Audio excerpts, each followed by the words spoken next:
Professor Ali Khan মাহমুদাবাদৰ ওপৰত হোৱা অত্যাচাৰ, ভাৰতীয় জনতা পাৰ্টিৰ এজন মন্ত্ৰীয়ে কৰ্ণেল সুফিয়া কুৰেশ্বীৰ ওপৰত কৰা অন্যায় অথবা বিজেপিৰ প্ৰচাৰ যন্ত্ৰৰ দ্বাৰা বিক্ৰম মিশ্ৰী আৰু তেওঁৰ জীয়েকৰ সৈতে কৰা বেয়া ব্যৱহাৰ, আমাৰ 57জন সাংসদক এই বিষয়সমূহৰ বিষয়ে বিদেশত সোধা হ'লে সাংসদসকলে কি উত্তৰ দিব?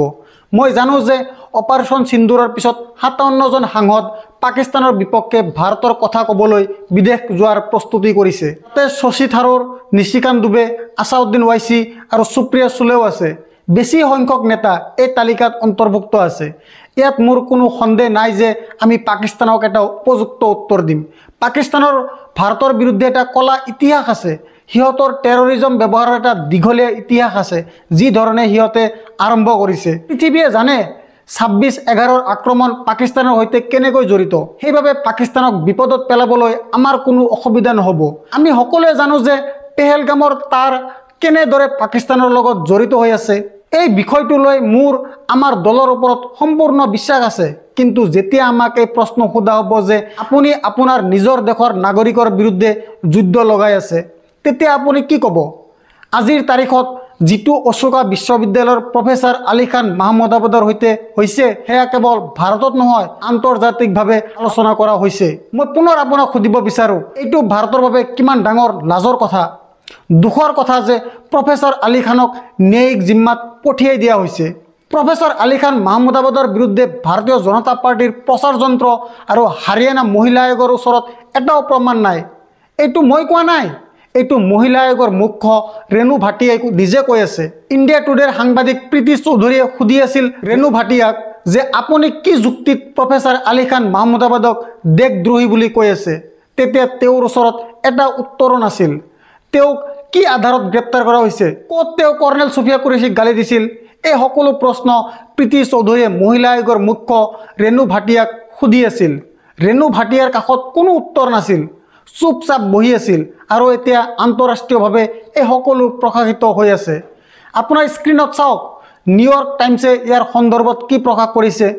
Modi government cracks down on dissent over Pakistan conflict. আপুনি দেখা পাই আছে, ডাঙৰ ডাঙৰ আখৰত খবৰ প্ৰকাশ কৰা হৈছে। তাৰ পিছতে ফাইনেন্সিয়েল টাইমছে কি কৈছে আপোনাৰ স্ক্ৰীণত, Muslim academic held over social media post. এইটো কথা ফাইনেন্সিয়েল টাইমছে কৈ আছে। এইটো আমাৰ 57জন সাংসদৰ প্ৰতিনিধি দল। তেওঁলোকে মুছলিম দেশলৈ যাব। সেই মুছলিম দেশবোৰৰ ভিতৰত ভাৰতক লৈ চিন্তা বৃদ্ধি পাই আছে। তেওঁলোকে এই প্ৰশ্ন সুধিব, আপোনালোকে কিয় প্ৰফেসৰ আলী খান মাহমুদাবাদক জেললৈ পঠিয়াইছে, এই প্ৰশ্ন সোধা হ'ব। আৰু যেতিয়া এই প্ৰশ্ন নিশিকান্ত দুবেৰ দৰে মানুহজনক সোধা হ'ব, যাৰ ভিতৰত ঘৃণাৰে ভৰি আছে, সুযোগবাদী আৰু মিছলীয়া মানুহ, তেওঁ কি উত্তৰ দিব? নিশিকান্ত দুবেক পাহৰি যাওক। শশী থাৰুৰ হৈছে ছেকুলাৰ ব্যক্তি, আছাউদ্দিন ওৱাইচি হৈছে ছেকুলাৰ ব্যক্তি। তেওঁ মুছলিমসকলৰ বিষয়ে প্ৰশ্ন উত্থাপন কৰিব। আপুনি এবাৰ ভাবি চাওকচোন, যেতিয়া তেওঁক প্ৰফেসৰ আলী খানৰ বিষয়ে প্ৰশ্ন সোধা হ'ব, তেতিয়া কি ক'ব, তেতিয়া কি হ'ব? মই জানো আছাউদ্দিন ওৱাইচি যেনেকৈ কৰ্ণেল সুফিয়া কুৰেশ্বীৰ লগত ভাৰতীয় জনতা পাৰ্টিৰ নেতা বিজয় শ্বাহে ব্যৱহাৰ কৰিছে, তাক তেওঁ তীব্ৰ সমালোচনা কৰিছে। কিন্তু যেতিয়া আন্তঃৰাষ্ট্ৰীয়ভাৱে তেওঁক সোধা হ'ব যে কোঁৱৰ বিজয় শ্বাহে কৰ্ণেল সুফিয়া কুৰেশ্বীক সন্ত্ৰাসবাদীৰ ভনী বুলি উল্লেখ কৰিছিল কেৱল এইবাবে নেকি যে তেওঁ মুছলিম, তেতিয়া তেওঁ কেনেকৈ উত্তৰ দিব? তেওঁলোকে এইটো ক'ব নোৱাৰিব যে আমি বিৰোধী দলত আছোঁ। আমি এইটোও ক'ব নোৱাৰোঁ আপুনি দেশক প্ৰতিনিধিত্ব কৰি আছে। এটা সন্ত্ৰাসবাদী পাকিস্তানক এক্সপ'জ কৰাটোৱে যথেষ্ট নহয়। তেওঁলোক প্ৰথমৰ পৰাই আৱৰ্জনাত আছে। আমি তেওঁলোকৰ চিন্তা নকৰোঁ। মই মোৰ নিজৰ দেশৰ নাগৰিকসকলৰ কথা চিন্তা কৰোঁ, যাৰ বিৰুদ্ধে চৰকাৰে যুদ্ধ লগাই আছে।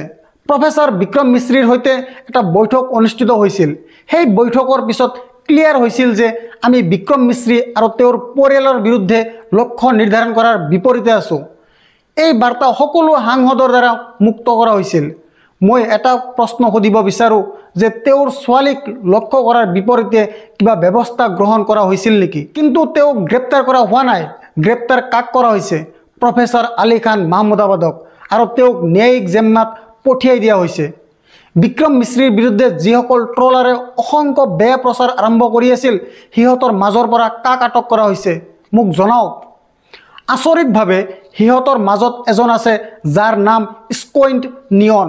যাৰ আচল নাম হ'ল চন্দন। সেই চন্দনৰ ছবি আমাৰ বিত্তমন্ত্ৰী নিৰ্মলা সীতাৰামনৰ সৈতে দেখা গৈছে। আৰু কথাটো তাতে শেষ হোৱা নাই। এই চৰকাৰৰ তথ্য আৰু সম্প্ৰচাৰ মন্ত্ৰণালয়ত এজন সাংবাদিক আছে, যিজনে এটা সময়ত প্ৰধানমন্ত্ৰী নৰেন্দ্ৰ মোদীক অপমান কৰি আছিল, আদানীক গালি দি আছিল, কিন্তু আজি তেওঁ ইউটাৰ্ণ লৈছে, কিয়নো তেওঁ বুজি পাইছে যে লাভ ক'ত আছে। এতিয়া তেওঁ এই সাংবাদিকতা সেই প্ৰচাৰ মন্ত্ৰণালয়ত কাম কৰে, নাম হৈছে দিলীপ মণ্ডল, আৰু তেওঁ চন্দনক ফ'ল' কৰি আছিল যেতিয়ালৈ অন্তিম খবৰ অহা নাছিল। সুপ্ৰিম কোৰ্টে কোঁৱৰ বিজয় শ্বাহৰ বিৰুদ্ধে SIT গঠন কৰাৰ আদেশ দিছে।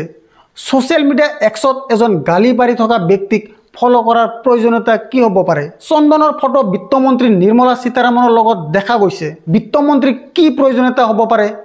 এতিয়া মোক ক'ব, যেতিয়া এনে প্ৰশ্ন সুধিব তেতিয়া কি উত্তৰ দিব আমাৰ সাংসদসকলে? চৰকাৰৰ মন্ত্ৰী, চৰকাৰৰ চাটুকাৰ গালিবাজৰ লগত আছে।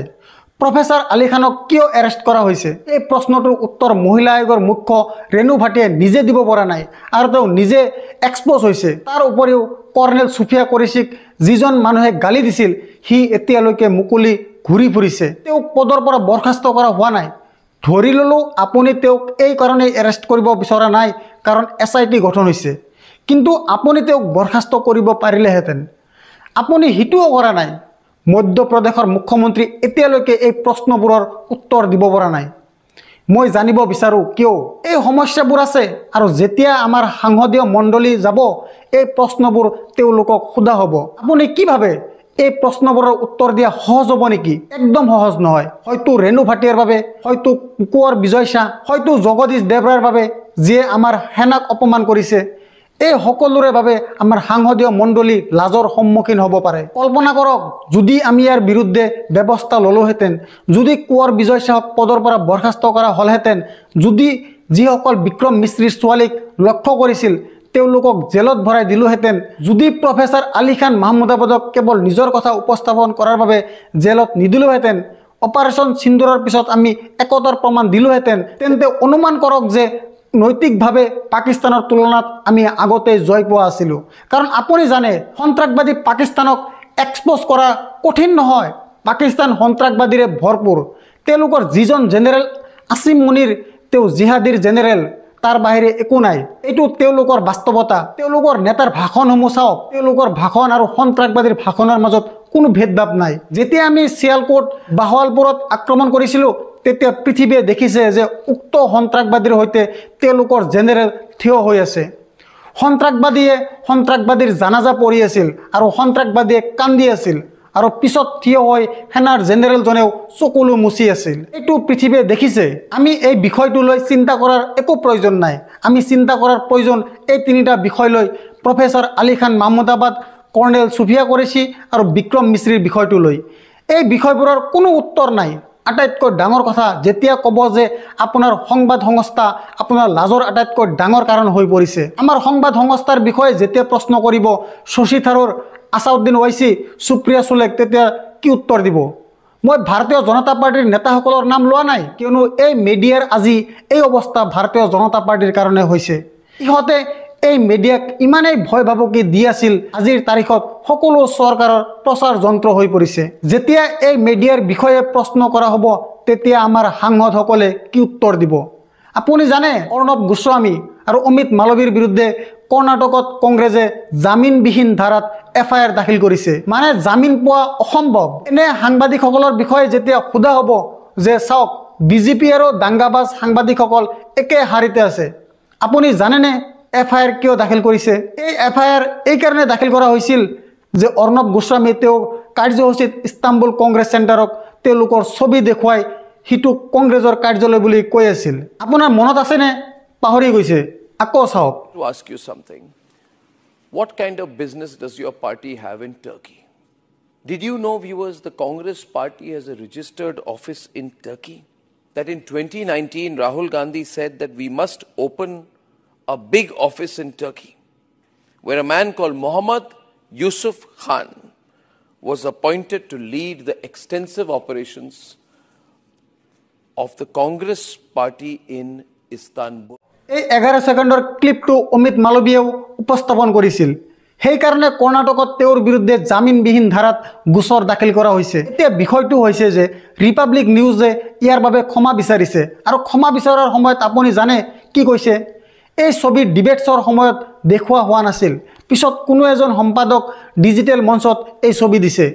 এইটো কিমান ডাঙৰ মিছলীয়া প্ৰাণী, কাৰণ আপুনি 11 ছেকেণ্ডৰ সেই ক্লিপটো শুনিছে য'ত অৰ্ণৱ গোস্বামী স্পষ্টকৈ কৈ আছিল যে এইটো হৈছে কেন্দ্ৰ, ইস্তানবুল কংগ্ৰেছৰ কেন্দ্ৰ, এইটো কংগ্ৰেছৰ কাৰ্যালয় নেকি?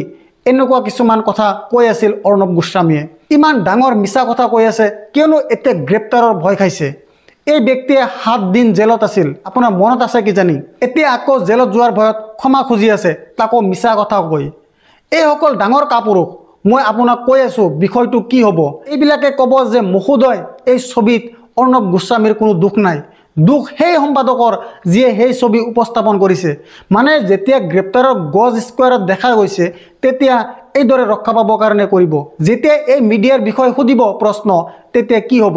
মনত আছেনে অপাৰেশ্যন সিন্দুৰৰ সময়ত কি বাতৰি পৰিৱেশন কৰা নাছিল? পাকিস্তানত কব্জা, সীমা পাৰ হৈ গৈছে ভাৰতীয় সৈনিক, কৰাচী আক্ৰমণ, এই সকলো বাতৰি মিছা। মই এই কথা বুজি পাওঁ যে আপুনি নেৰেটিভ যুদ্ধত আছে, পাকিস্তানৰ ওপৰত বিজয় লাভ কৰিব খুজিছে, কিন্তু মিছা খবৰসমূহৰ প্ৰচাৰৰ পৰা আমি বিজয় লাভ নকৰোঁ। আমি বিজয় লাভ কৰিম তেতিয়া যেতিয়া আমি সঠিক খবৰ দিম।